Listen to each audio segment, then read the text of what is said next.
So magandang hapon sa inyong lahat. So ngayong araw, isang magandang balita para kay Tatay Jesus dahil nakakita na po tayo ng mapapagtayuan po ng bahay niya.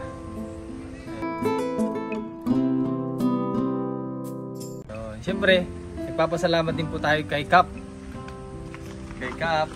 Yan, siya po yung kasama ni Tatay dito sa paghahanap ng lupa o paghahanap ng mapapatayo ng bahay ni Tatay Jesus. At yun, sa paghahanap po ay may nakita po sila. So ngayong araw pupuntahan po natin yung lugar na yun para makita po natin ng personal. Kasama din po natin si On's Vlog. At so tara po. Tatay, masaka ba na nakakita na tayo ng lupa? Opo. Opo. Ano yung pakiramdam na malapit ng magkaroon ng sariling bahay? Masaya na po. Wala na. At pwede na mag-asawa ulit. Ay, hindi, pwede. Ha? Ay, baka Ano, mag-asawa man ako. Baka daw, baka. Ay, baka naman sabihin na, kung ako mag-asawa, kung ayaw naman sa akin, ay, anong gawin ko kung ayaw sa akin? Hindi Malay mo, gusto ka din. Bay magbibigay ng oo kung ayaw sa inyo. Oy, ganun lang naman ang buhay eh. Siyempre nahanap po ng gusto ka. Bay unang na. Ay, bata pa eh, kulang pa ang ngipin.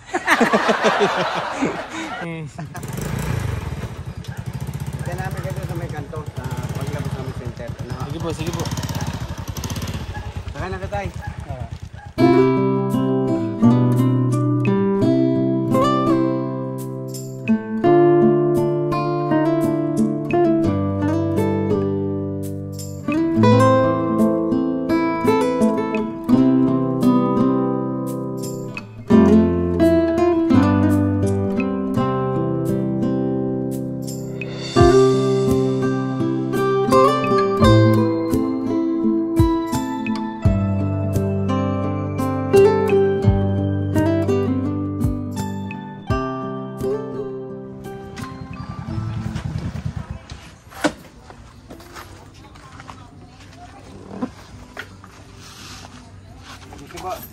Tatay. Tara po dito.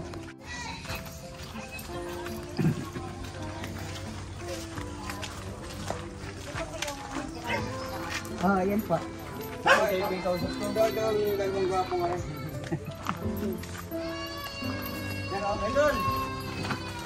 Uy, magandang hapon. Ano?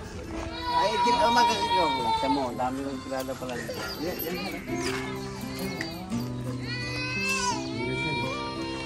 Ito po. Ayun, nandiyan siya. Ay, pa dito. Wag, pagalitin ka din niya, di ba? Kay offer ni Baring Antong sa akin, kanya daw ito. Yan o. Yan. Bawal yata ang hukad ko sa ano? Vlogging. Ito po, Kap. Ito po. Gano'n po kalaki?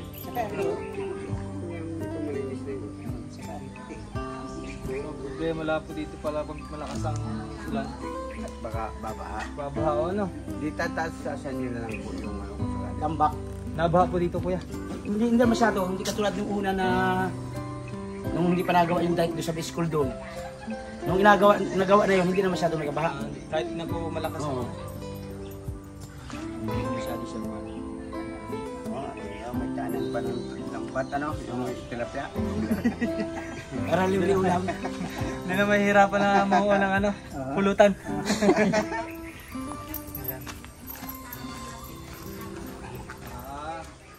So yung mga babayan, so ito po yung napili ni Tatay na lugar kung saan pwedeng magpatayo po ng tahanan niya. Dito yan sa ano. Ano pong barangay ito? Bliss, Pag-asa.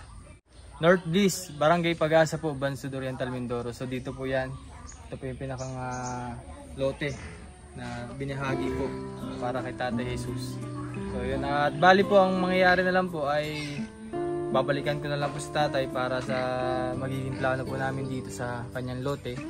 At siyempre pag-iisipan po muna namin kung ano po yung style na papagawa po natin na tahanan para kay Tatay Jesus.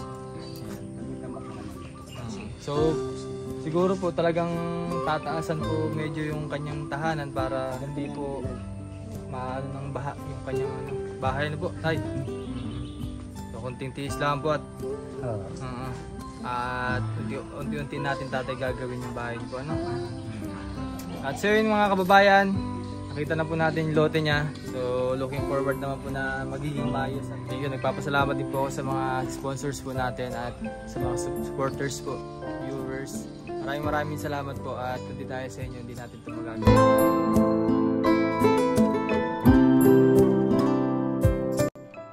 Tsaka kilala mo naman yung mga tao po dito, no? Po, pamangkin. Mga pinsan po niya. Mga pamangkin niya, pinsan. Hindi lang pala napalayo tatay, napalapit pa, no? Di ba? May nakatingin pa sa'yo dito.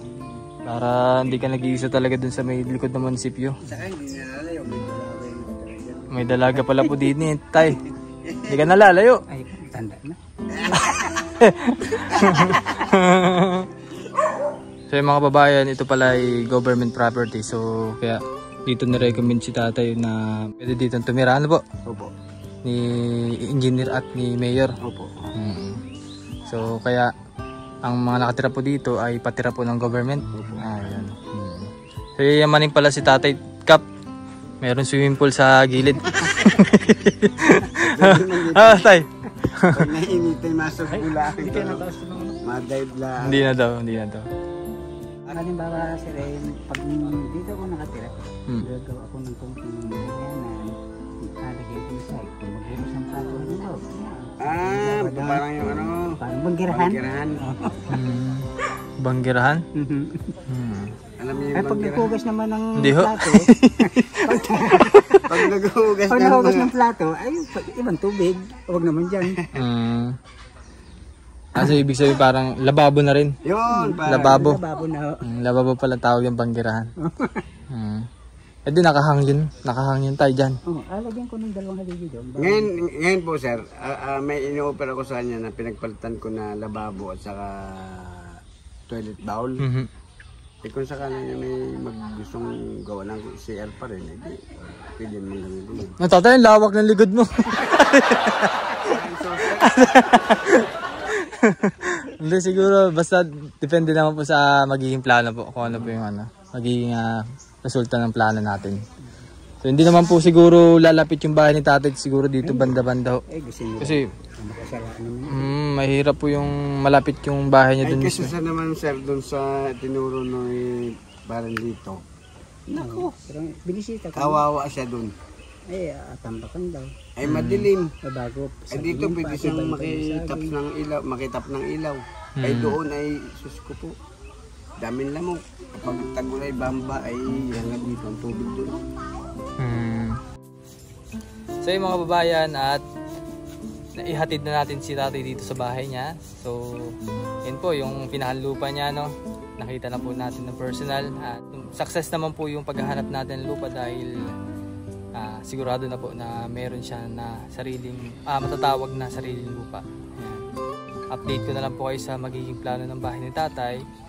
At babalikan ko na lang po si tatay kung magsisimula na po yung ating plano na bahay para kay Tatay Jesus. Ayan. Masaya ka ba tatay na natulungan ka namin at magkakameron ka ng bahay? Opo. Masaya po. Gaano po kasaya si Tatay Jesus? Gaano po kasaya si Tatay Jesus? Masaya po. Dahil tumulong sa akin sa paghihirap. May gusto ko bang pasalamatan, tay? Meron po. Lahat po na tumulong sa akin, ako'y nagpapasalamat sa kanila, lalo-lalo na po sa inyo na nandito para matingnan yung aking tirahang natahanan. May bumisita na po ba sa inyo na anak? Wala pa po. Hindi pa po kayo nabibisita ulit? Alam ba nila na, siguro alam na po nila na lilipat ka na? Oo, alam na ho nila. Alam Sinabi na. ko. Wala naman sila sabi. Doon ka na lang bibisitahin po ano? Ay, mas lalo na ho. Kung doon ay malayo. Malayo na ho. Bali ho. At yun naman ay kung ganyan po yung nangyari sa inyo, mapapatayan ka ng bahay, talaga pong marami po nagmamahal sa inyo mga tao. Ano po? Although yung mga anak po ninyo hindi po kayo nabibisita ngayon, pero may mga tao naman po sumusuporta sa inyo na tatay, no? Marami nagmamahal po sa inyo. Pwede nga, madami nag-aakon sa akin. Kamag-anak ko yun nandun. nagpapasalamat din ako. Siguro naman kung ako nandun, hindi man nila ako pabayaan. Talagang hindi ka pinabayaan ng Diyos. Nilapit ka sa mga kamag-anakan mo, ano po? Mga pinsanin mo. Kasi nag-iisa ka dito sa bahay nyo. Kaya magpasalamat po lagi tayo sa Diyos. Opo. At hinanap ka ng lugar kung saan ka maninirahan ng maayos. At di ka nag-iisa. Ano po? Maraming salamat po sa inyong panonood dito sa Ren Vlogs. Sobra po ako nagpapasalamat sa inyo sa inyong suporta. Dahil hindi naging posible yung mission namin para kay tatay. Na mapagawa po siya ng maayos sa tahanan. Maraming salamat po sa mga nagtatanong po regarding po sa magiging lugar ni tatay. Ito po yung nakita natin na pinakita ko sa video. So sa mga nais po magbigay po ng magpaabot po ng tulong para kay tatay at sa tulong po para sa papagawa ng bahay ng tatay, mag-message lang po kayo sa Ren Vlogs. Nakita nyo po sa screen at any amount po yung malaking tulong po yun para sa pangangailangan po ni tatay at pagpapagawa ng bahay.